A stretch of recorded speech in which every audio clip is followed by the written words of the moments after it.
This is Jennifer Gonzalez welcoming you to episode 62 of the Cult of Pedagogy podcast. In this episode, we're going to talk to three teachers who have created an incredible model for cross-curricular, student-directed learning. They call it the Apollo School.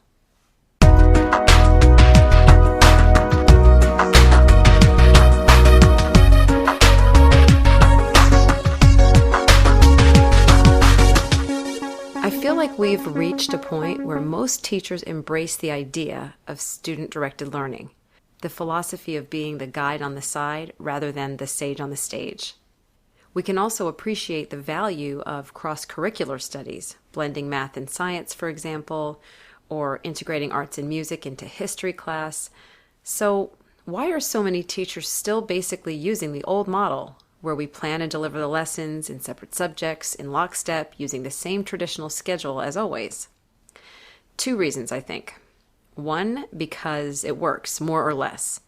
We move students through the system, they learn some stuff, pass tests, and graduate with an acceptable repertoire of knowledge and skills. Acceptable. Enough to function, to continue on to college and survive, more or less. Except that lately, more and more voices are telling us that this repertoire of knowledge and skills isn't quite cutting it. They aren't quite as adept at problem solving and collaboration and inquiry as they need to be for the 21st century. The other reason we stick to the traditional framework is the one I believe is more powerful. It's because we don't know how to change. We have no template for what school could look like if we restructured it to reflect priorities like cross-curricular connections, student self-efficacy, and inquiry-based learning. Well, I have a template for you today. The Apollo School is a program that operates inside a regular public school, Central York High School in York, Pennsylvania, which just happens to be right down the street from where I did my student teaching in 1993. Apollo is a block of three classes: English, Social Studies, and Art, all blended together and co-taught by three teachers, one from each subject area. Students arrive in the morning and set their own goals for the day based on whatever project they happen to be working on at the time. Projects are developed cooperatively by the student and his or her teachers, and each project is aligned with standards in all three subject areas. Students schedule one-on-one time with the teachers as needed, and teachers teach mini lessons that students can sign up for. These lessons are not mandatory. Students only sign up for them if they fit with the goals of their current project or if they have a high interest in the subject. At the end of the Apollo block, students then resume a regular schedule for the rest of the school day. While you listen to these teachers describe how their program works, think about how you might be able to apply this structure within your school. Maybe not this exact model, but something like it. Could you combine two class periods into one and join forces with another teacher? Could you offer formally delivered lessons as an option, but also allow students to work independently if their current project demands it? Could you make these kinds of shifts towards being more of a true guide on the side? Before we get into the interview, I'm going to tell you where to find Apollo online in case you want to explore the program while listening or you want to look at it before you finish the episode. Their address is the Apollo School, all one word, .weebly.com. There you'll find a description of the program, get links to student projects, and learn a little more about the teachers and how they run the program. Okay, two things before we get started. First, I'd like to thank Kiddom for sponsoring this episode. Kiddom is a free platform that helps you personalize learning for every student. A lot of teachers love the idea of personalized learning, but without the right tools, it's still just a buzzword. With Kiddom, teachers gain access to an unlimited library of standards-aligned content coupled with beautiful, actionable reports to see exactly which standards need more work and which students need more help. To learn more, visit cultofpedagogy.com/Kiddom, Kiddom. I also want to thank you for the reviews you've left for this podcast on iTunes. Reviews really help raise the visibility of a podcast, which brings more listeners in and gets these ideas into more classrooms. If you think more teachers need to be listening to this podcast, head over to iTunes, search for the Cult of Pedagogy podcast, click on Ratings and Reviews, then leave a review and tell me what you think. Thanks so much. Now, here is my interview with Wes Ward, Jim Grandi, and Greg Wimmer, the facilitators at the Apollo School. I should explain that we're coming in a few minutes into the interview. I hit record a few minutes too late. So what you'll hear first is Wes Ward, who is Apollo's English teacher, describing their first failed attempt at starting the program. It was called Modern American Perspectives, and we were planning on incorporating like a little bit of literature and then some history to balance that out, and to teach the class in a double period or a double block, keeping those same kids for 2 blocks in a row. And during that time, they would have both an English teacher and a social studies teacher floating around.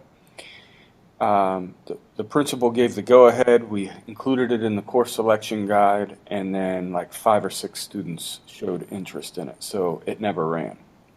In the meantime, Jim Grandi, who teaches down the hall from us, and who I had worked with previously at a different school district, jumped in the mix and said, well, what if you offered the same kind of course but included art as well? Maybe it could draw more of an interest from the artistic kids of the school, which we'd always been open to working interdisciplinary anyway. It didn't matter how far we expanded out or how tight we made it. So with that, we went back to the drawing board and drew up a course description and asked our principal if we could do 3 blocks, not just 2, and incorporate all 3 classes. And we didn't think he'd say yes, but he did. And we spoke at an assembly toward the end of the year after the courses were already picked for the next year. The master schedule was already built, and we had like this emergency meeting for the rising 11th and 12th graders the following fall. And we said, hey, this is a course that we're trying to offer. We need some kids to sign up for it. And we had about 70 students who showed interest, which after that summer, when they logistically figured out the scheduling and some of those students who were interested became not as interested, they dropped off the radar, and then we were left with about 40 our first year. And that's how it all began. Okay. And tell me a little bit about what made you kind of, I guess, get restless with what you were already doing before and make you really want to try things this way. Well, I know, this is Wes again. I know from my perspective in English class, every time I would teach a piece of literature, I'd find myself talking about history. And I thought, how convenient would this be and really beneficial to the students if they would have a history buff in the form of a social studies teacher here to bounce ideas off of and to really challenge and push the kids to dig up more context of the poetry or the stories or even the articles we were reading. And I know Greg felt the same way as far as history went as well. And I knew he'd be open-minded to crossover subject areas and just have both of us there at the same time. And then when Jim showed interest in joining forces, it was a no-brainer. When I was looking through some of your stuff, and this might have just been some emails that we had exchanged at some point, you were talking about this term I had never heard of called mass customized learning, and that one of you anyway had read a book called Inevitable. This may have come from Greg. I don't remember exactly. So can somebody talk a little bit about that concept of mass customized learning? Inevitable was a book Chuck Schwan and B. McGarvey wrote a few years ago, and it was basically about knocking down the walls of a typical classroom, almost literally, so that we can get rid of this siloed idea of school where you go into one silo on the farm, and then when the bell rings, you go into the next silo, and then the bell rings and you move on to the next one.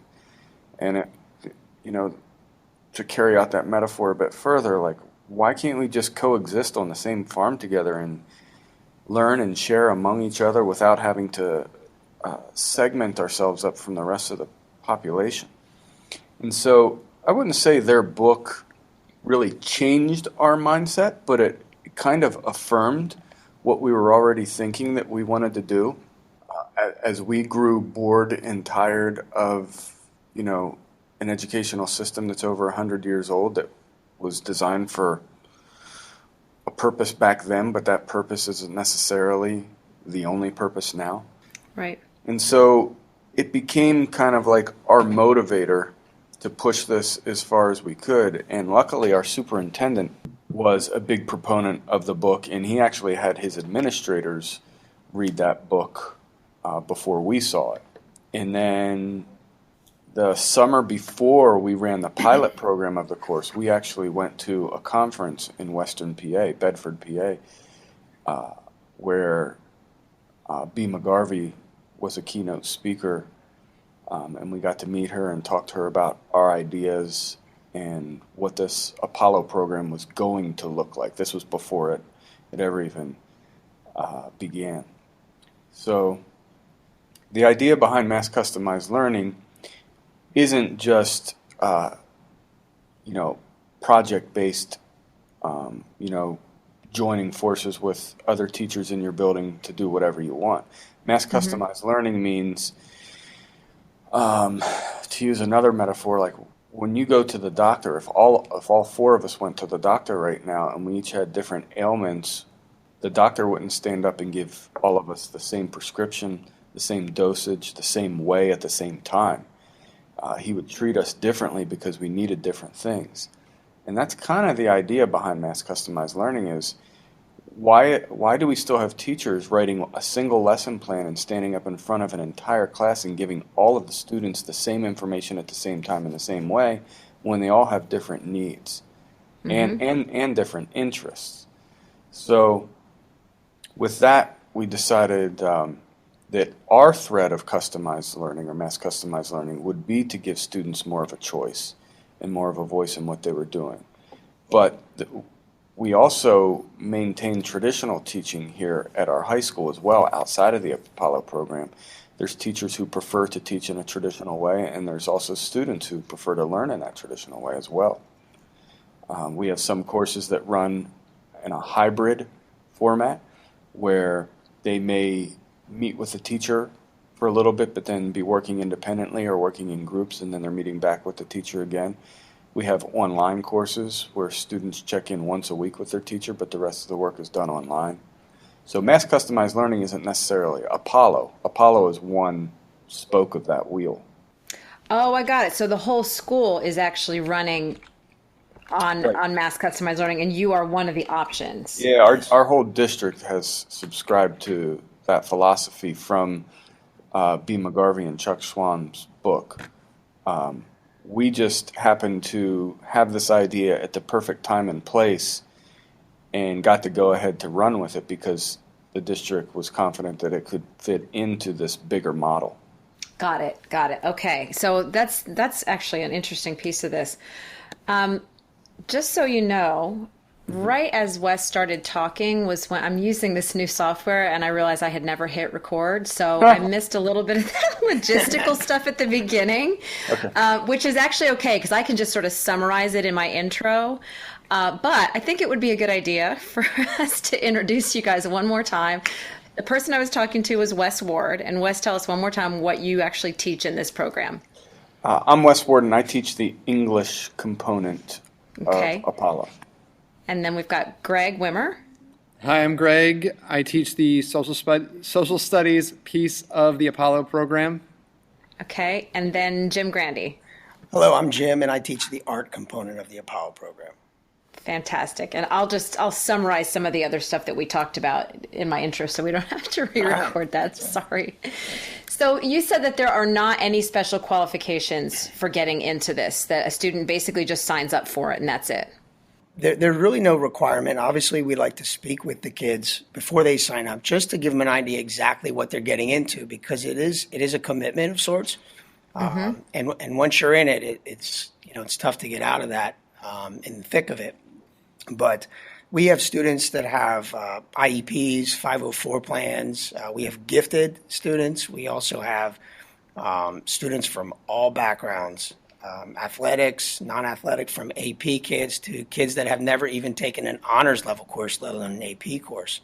Wow. So, but what we found is that all those labels don't necessarily subscribe to what you might think how they would perform. Most of the time, they're all over the map. And what I mean by that is even we have some GIP kids, the gifted students, who struggle the most in our course. And has nothing to do with intelligence. It just usually has to do with the fact that they traditionally are really good at being told what to do and executing that directive. And this is not like that. This is an opportunity for them to explore and research on their own, and they have to have a little bit of independence on that. And some kids really struggle for that. So we don't really have a specific way to kind of target group kids to even find them, because there's students that, we always have them that I'm like, wow, that kid just really surprised me, and for good or bad. So we don't have a specific way to target them just yet. So we can't omit anybody. Right. We don't really, you know what I mean? Yep. Have you had trouble with space up to this point in terms of not having to turn kids away basically because you're at cap? No, not at all. In fact, we're ideally, I think we'd like to be somewhere around 45 to 50 tops, but it takes a lot of time to meet with each kid each day.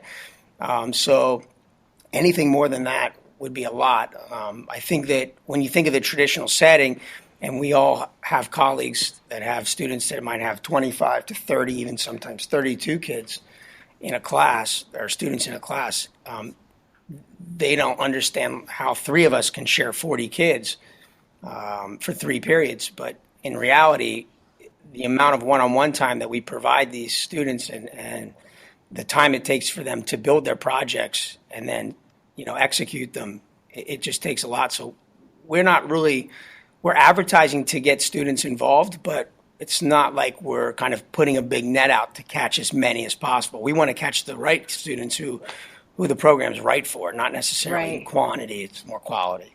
Right. Do you all meet in one location for this whole morning program? Yeah, we do. We meet in the morning at 7:45. We usually meet in Greg's room. And luckily, all 3 of our rooms are in one wing. There's a lot of art, and then there's a lot of arts classes around their rooms as well, including myself. And then we have a student work area, which is kind of a center area where it's really open.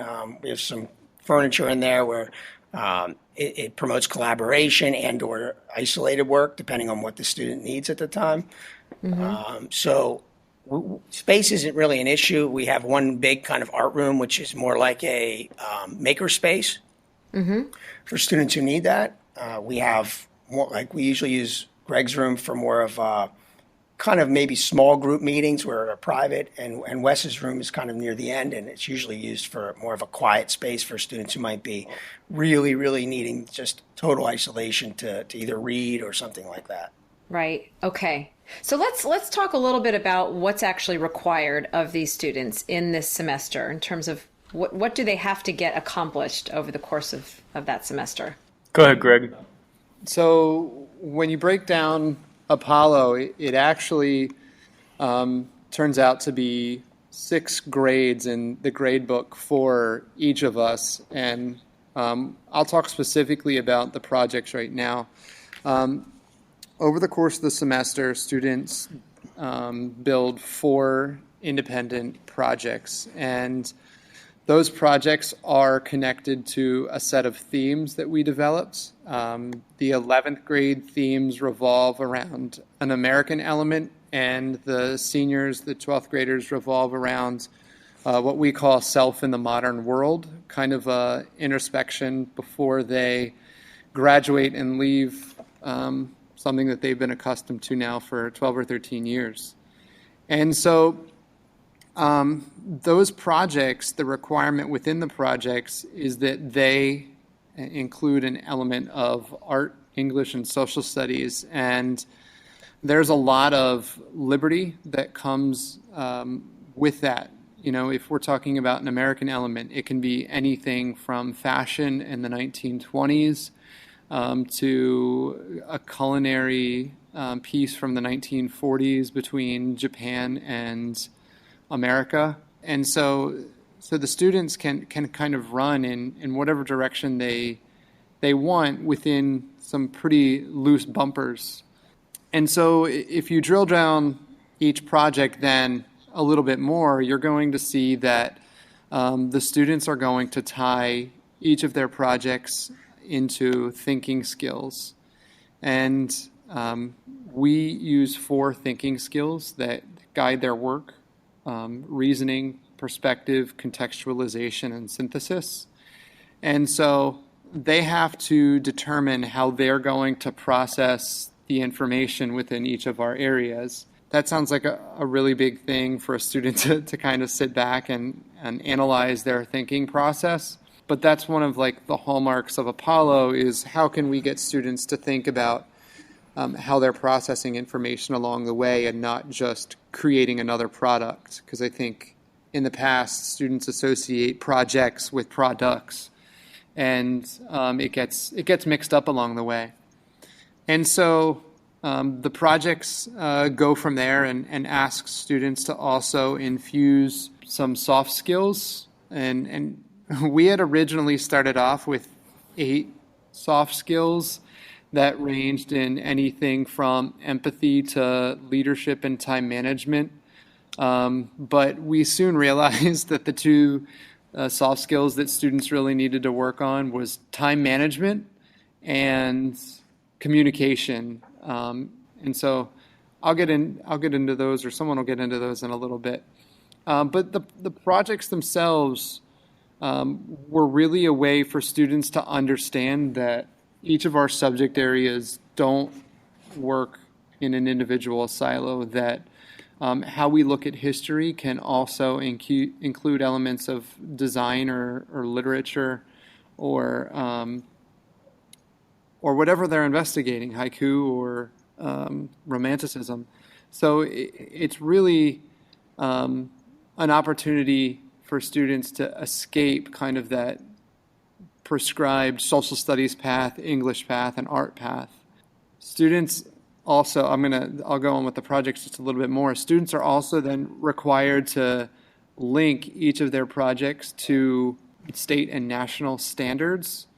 It was a discussion that we ended up having with students at the beginning of their projects, that teachers have this kind of masked disguise of standards, and the lessons that we teach have to be connected to these standards. But Jim, Wes, and I decided that we were going to give the standards over to them, since you have 40 students running in 40 different directions. They were the ones that needed to self-select the standards. And so, it's really genius to see them, a week into their project, realize that they're hitting the wrong standards, and then they go back and are able to change them and make the standards work for them. But, I think Jim attests to this pretty well. It's a really smart way to align the quote unquote instruction development with the assessment component of Apollo. I'd like to take a moment to thank our other sponsor, ListenWise. I absolutely love this site. It's an online collection of curated podcasts and public radio broadcasts aligned with science, social studies, and ELA curriculum, helping you connect what you're teaching in class to the real world. Each podcast is paired with listening comprehension questions and close listening activities. And with ListenWise Premium, you also get lesson plans, vocabulary lists, and automatically scored comprehension quizzes, which track student progress on different components of listening, such as identifying the main idea, inferencing, and point of view. To learn more, visit listenwise.com. And to find out how well your students can listen and comprehend rigorous content, try ListenWise's free listening comprehension quiz at listenwise.com/listening_challenge. Now back to our interview. Let's take a look at an example. I was going to have you walk me through a typical week, but I think let's hold off on that first so that we can dig into these, because I think it would help me understand better, and probably the person listening, to look at a typical project of a student's. and see where those thinking skills and soft skills get woven in and how they link those to the standards. Can you think of something that students have done in the past that would be a good example? You would take this one, Wes? Sure. We just had a student this past semester who came to us just for her senior year. She hadn't taken Apollo as a junior. And she was right at the top of her class, straight A's, and she had basically mastered school. More of a science-minded student as well. So taking an art, English, and social studies class combined was new to her, and something that she was a little apprehensive about, but she made herself do it because she knew it was her last shot as a senior. So for one of her projects, and I think she would tell you it's the one she's most proud of, she calls herself a test tube baby, as she was.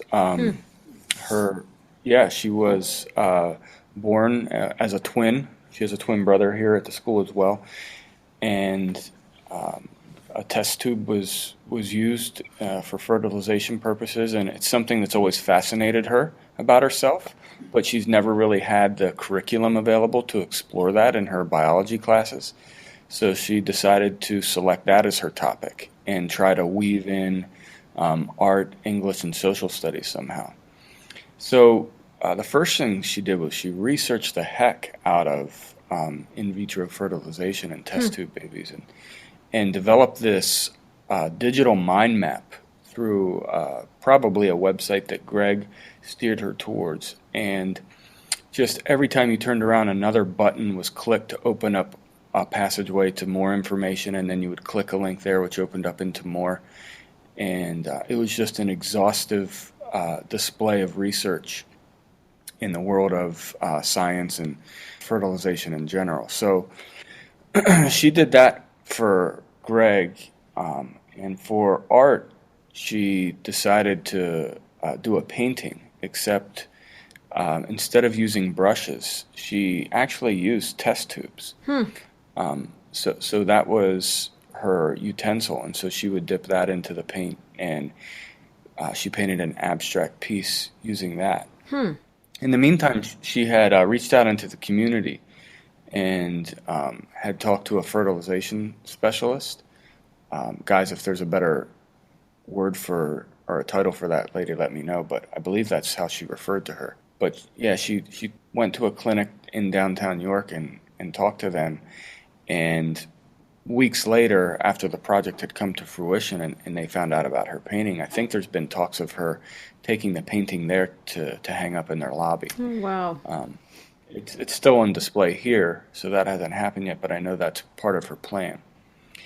She also did another art piece, which she didn't have to do, but she's a go-getter like that, and she did a 3D sculpture made out of copper that she cut and soldered together herself. And from this, it was a pyramid shaped with different tiers to it. And the tiers were supposed to reflect a different caste system. This was also part of an art and social studies and English part of the project as well, by the way, because she was reading, for me, Brave New World. Okay. And from these different levels in this caste system, on this three-dimensional pyramid, she hung test tubes. She suspended them with string. And she included different things inside of the test tubes, including like artifacts from her childhood. I know one thing she stuffed inside one of the test tubes was a part of a scarf, a piece of a scarf or a hat that her grandmother had stitched for her. Another one contained some vitamins that she has to take on a daily basis because of health issues, possibly related to being a test tube baby. So a lot of different personal connections, but also real-world connections too. And then for me, she read the novel Brave New World over the course of a few weeks. She found an online study guide, 20 pages worth, printed that out, and completed that on her own. And what we have the students do upon completing a project is they then come to us, and it's kind of like defending a thesis of sorts. The three of us sit at a table, and the students come in, as Emma did, and she presented her findings from Brave New World and the study guide that she completed and both of her art pieces along with her digital mind map. And she defended it and explained it and connected it all, and it was awesome. So I'm listening to this, and my mind is going. First of all, it sounds like a pretty incredible project, and so personalized, which is really nice. The piece, I'm trying to think for my listeners now, and I'm thinking they're wondering right now about the social studies piece of this and where the social studies standards came into play. Well, speaking to that specific project, it would obviously come more under the guise of social sciences. But one of the great parts of Apollo is that we have time. And so that includes a lot of individualized time with students, pretty much a one-on-one discussion. And so I know that this student and I had sat down on numerous occasions to talk about bioethics and how can these decisions made on the behalf of all parties involved be justified in a test tube environment and beyond in a more medical sense as well. And so obviously that contributed to her work, and then it also then tied into her presentation in her mind map that she had created. I mean, the mind map was beyond a level that I would ever expect, just because it didn't include just research. She did individualized family research and interviews, and she incorporated facts and information about fertilization that layered in with her family's answers. And so it was a true synthesis and fusion of ideas with personal interpretation. As a teacher in Apollo, I think one thing we're all really good at is being able to look beyond just the typical hard standards that the state requires, and so it is being able to see not just this for that and that for this. Right. It's being able to allow students the opportunity to push beyond those. Right. And then if we truly do have a question about a standard, we'll ask the student or have a conversation with the student about their justification. But yeah, it's about these liberties that we have and how we connect them is really up to the student. Is there ever a point where you sort of, I mean, you've got an entire semester to cover a certain body of standards, so if one student's single project doesn't quite get to a certain section, or maybe it leans more toward, two of the three focus areas and it's a little light on one of them, would that come into play then in their next project, that they would think, okay, I've got to go a little heavier on, say, the art this time, or on, the social studies because it was a little light in that area last time? You could. This is Wes now. Okay. And I don't know if one of us already mentioned this, but at the start of every project, we have the students kind of designate which standards they're going to work towards, either showing mastery of or just practicing to get better at. And so, unlike most classrooms where the teacher is drawing up the lesson plans based on standards that are some invisible thing under lock and key that students don't even know exist. We actually share PDF files of all three of our subject area standards to the students, so they have them all semester long. So they're constantly aware of the expectations from each of us and what they're supposed to be mastering. With that being said, we know it's unrealistic to visit each standard in any class, in any subject, equally throughout the year.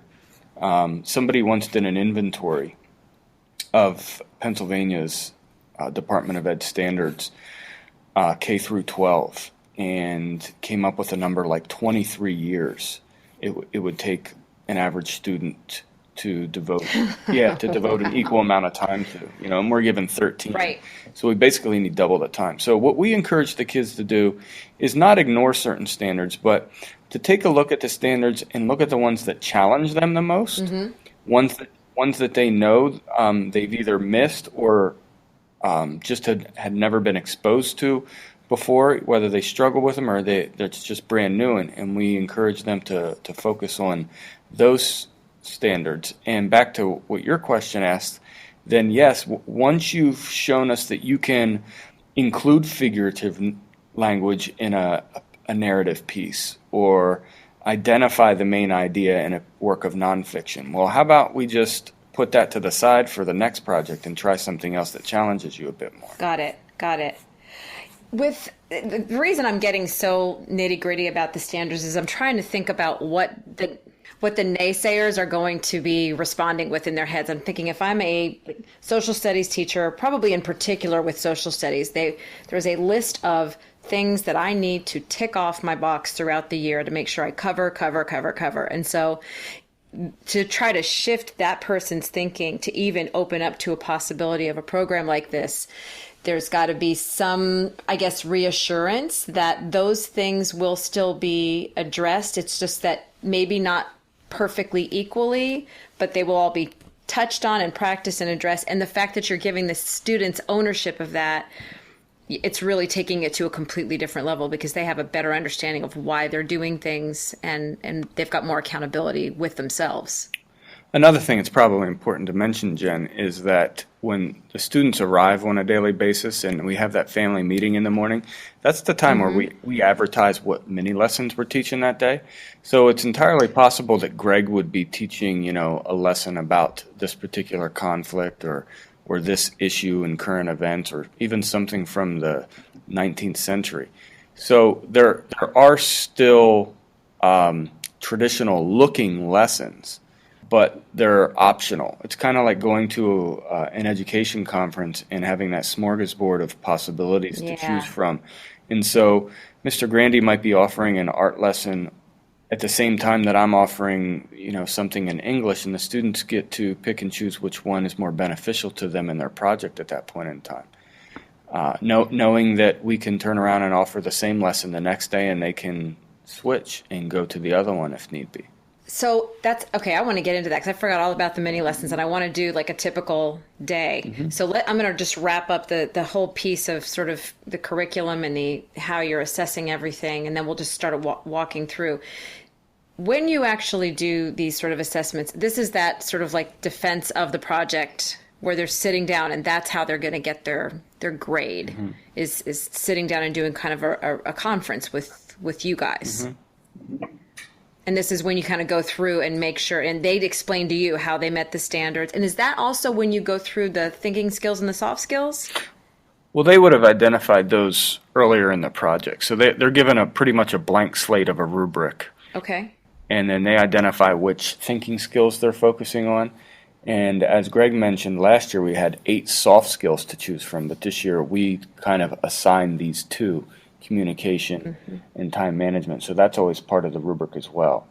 And with those 2 pieces, the soft skills, we simply look back to our clipboards. We keep a daily tally of how often students are meeting with us, whether that's in our mini lessons or those one-on-one lessons that they schedule with us. We're looking at how consistent they are with scheduling their days because they use this online program where they actually map out each of their days in Apollo, 4 hours worth, in half an hour increments, letting us know where they're going to be and what they're going to be doing because they don't have to stay in one of our classrooms. There's a wide open space for them it's called the student work area where they can work, and they can also go to our library or sit at one of the tables that's around our school. And, in extreme situations, they might even leave the school to go interview somebody in the community or to go shadow somebody in a certain career. And so we really try to push them beyond that normal setting, and that all comes out in their reflective piece at the end too when we sit down to evaluate what they've done. So I'm wondering if they're basically evaluating themselves, and you're working with them to say how did I do during this project on my communication skills? How well did I do on time management? Exactly. And then they're looking also at reasoning, perspective, contextualization, and synthesis. And they're identifying one of those skills for each of us. So they might pick reasoning for my English portion of their project, contextualization for Greg in social studies, and then maybe they'll go back and repeat reasoning for art. We encourage them to have a variety. We don't want them to have the same skill for all three subjects on any given project, but there are times when it's just more beneficial to double up. Got it. But most times it's three different skills. Okay. But the idea is that they choose one skill for each one of our subjects for each different project. So eventually they'll go through all four of the skills for each one of our subjects through the course of the 4 projects. Okay. So let's talk a little bit about just the daily logistics. What does it look like when they show up for the Apollo school that day?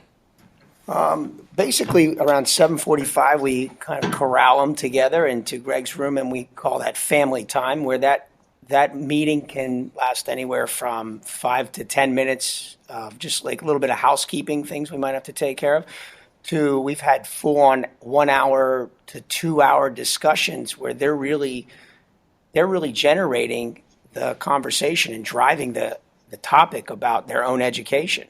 And they're really meaningful conversations. So those can be completely organic in that sense and really rewarding. And that's another thing I would claim to say I've never had that experience really in a traditional setting. But if in a traditional day, an average day, they would leave about 8 o'clock and then they would schedule their day. And then really from that point in time, scheduling their day also includes them scheduling us. So we have an option on our site where through some software that the students will actually click on our schedule, kind of like a doctor's office, and see where we're available. And depending on what suits them and what's available or what's open on our end, they can schedule time with us, one-on-one time, small group time, whatever that is. So those are like 10-minute increments. So you can, as a student, say, you know what, I need to see Mr. Ward and he right away. So I'm going to go on his schedule and I'm going to schedule him at 8:10.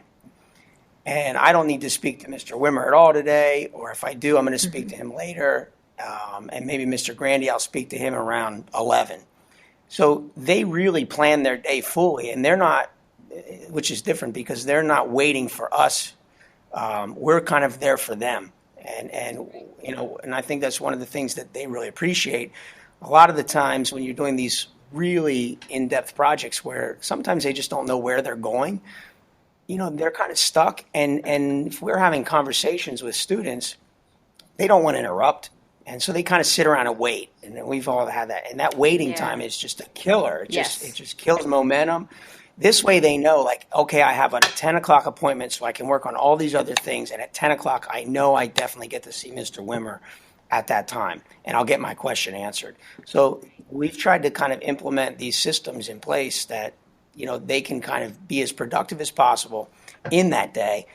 And also plan their mini lessons if they want to attend a mini lesson. If they have, sometimes we have students that are interviewing people outside of the community, not unlike what we're doing with a Skype session.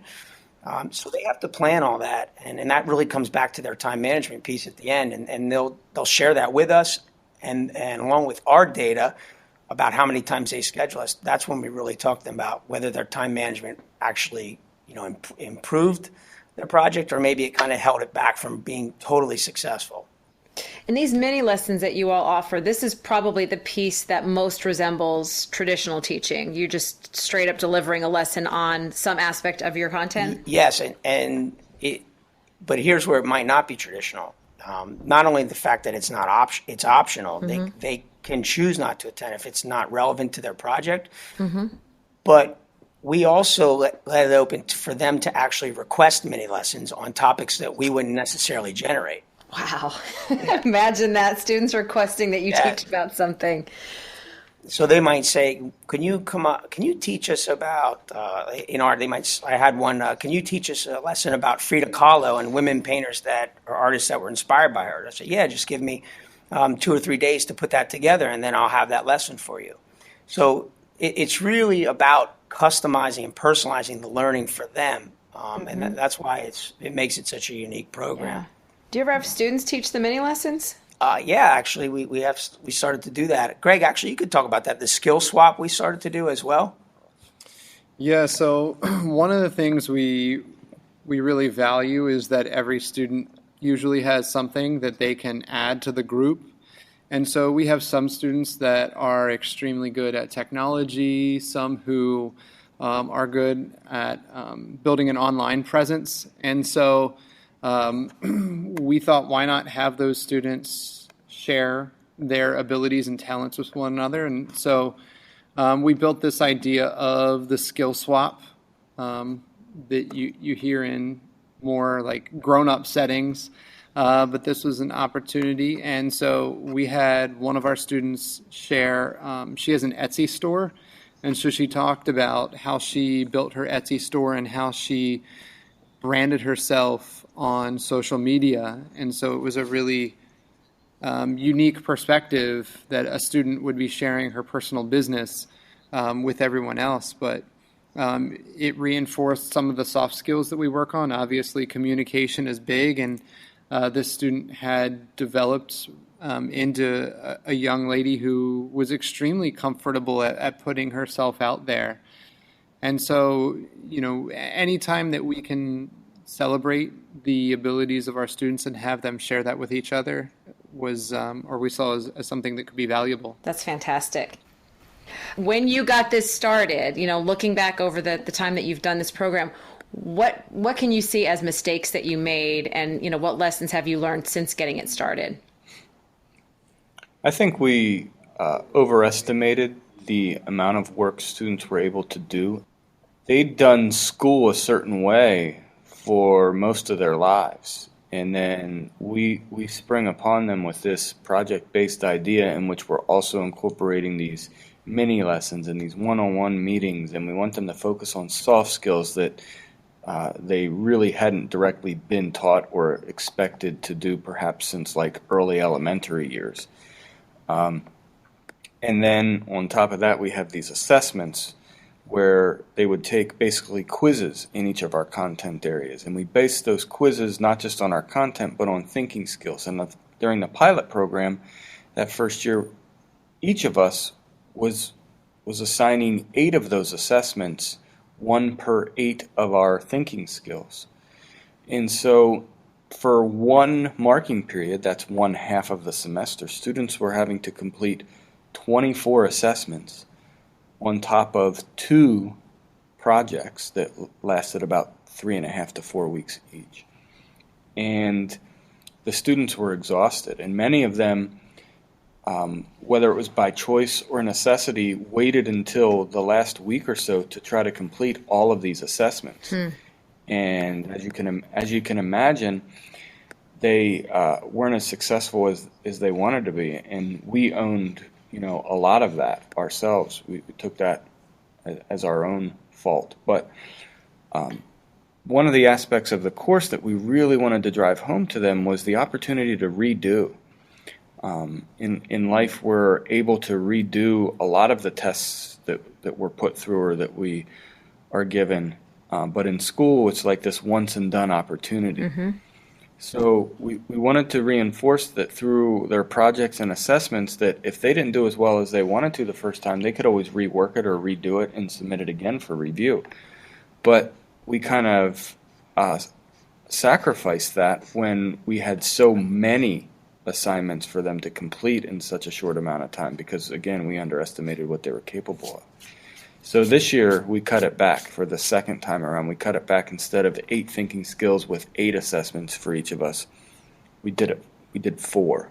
Now, we still have those students, as you will in even a traditional class, that procrastinate. And when you give them a deadline, that means, okay, that's the day that I'm going to do it. Right. Not do it by, but that's the day or at least the night before I'm going to sit down to do it. So we still have that. But we also have students who start working on those the first week and chip away at them little by little. Would you say that just in general, the outcomes have been way you'd hope they would be? Are you still feeling pretty excited that this is like, I don't know, this sort of feels like the way school should be. So have you gotten the results that you thought you were going to be getting?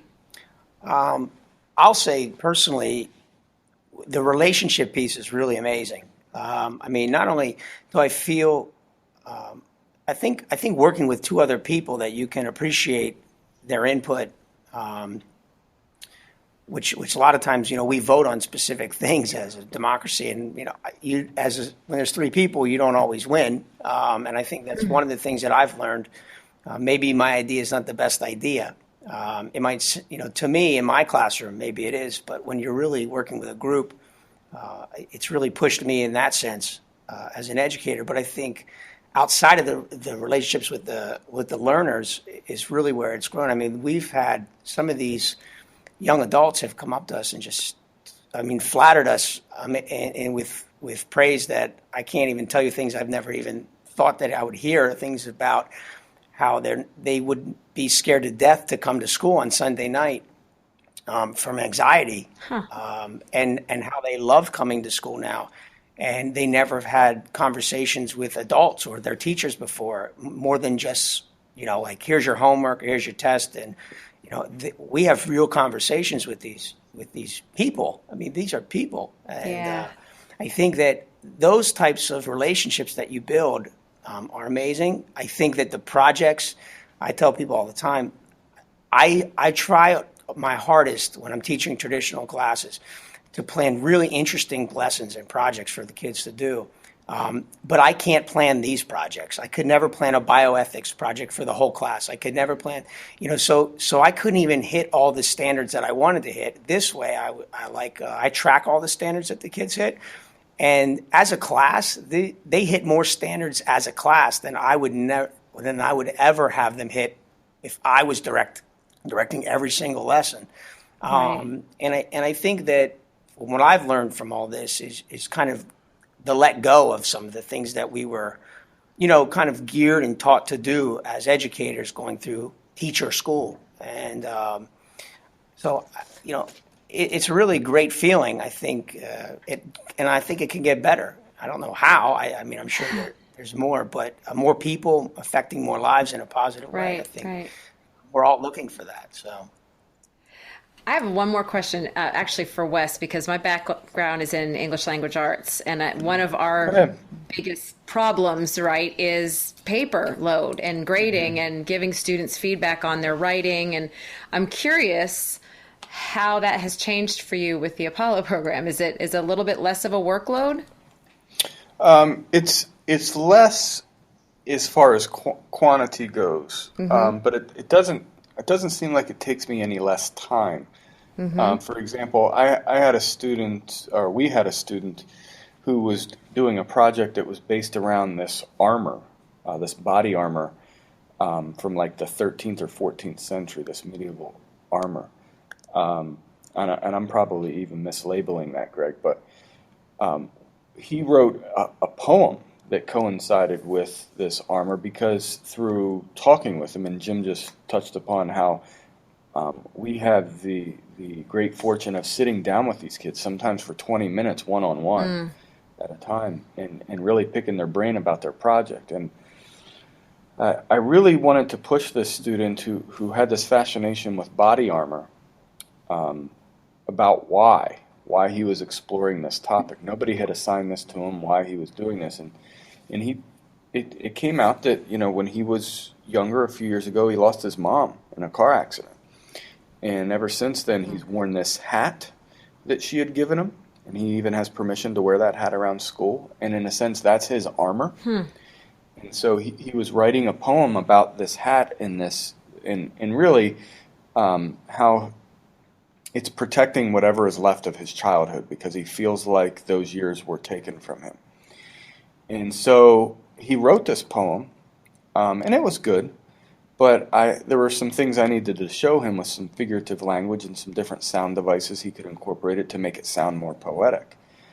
And so he went back to the drawing board and did it again, and then we met again and sat down and talked about some more changes he could make. And long story short, a week and a half later, he had written like 8 versions of this poem. Wow. So in a traditional class, I may have read that poem twice, Right.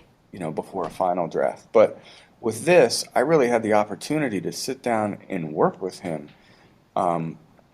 In all, probably like an hour. Yeah. Over the course of a week and a half, just one-on-one instruction on how to make this better. So, yes, my paperwork load might seem smaller, but my time working with the students is not. Right. But it sounds much more ideal because you're actually you're doing what all English teachers want to be able to do, which is give them that feedback and give them that time, and you have that now.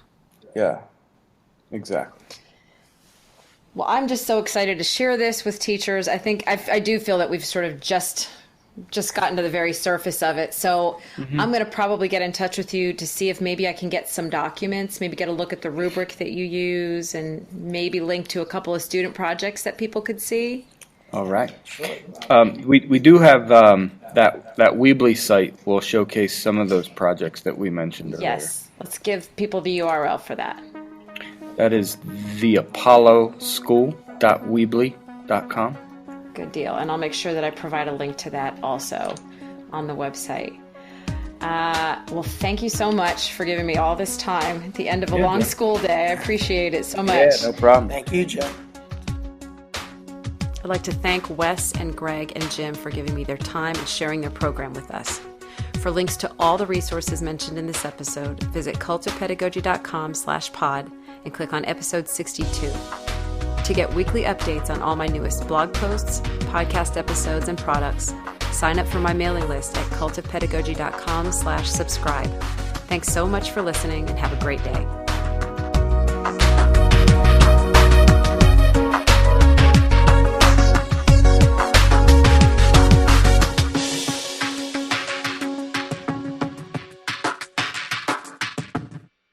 This podcast is a proud member of the Education Podcast Network.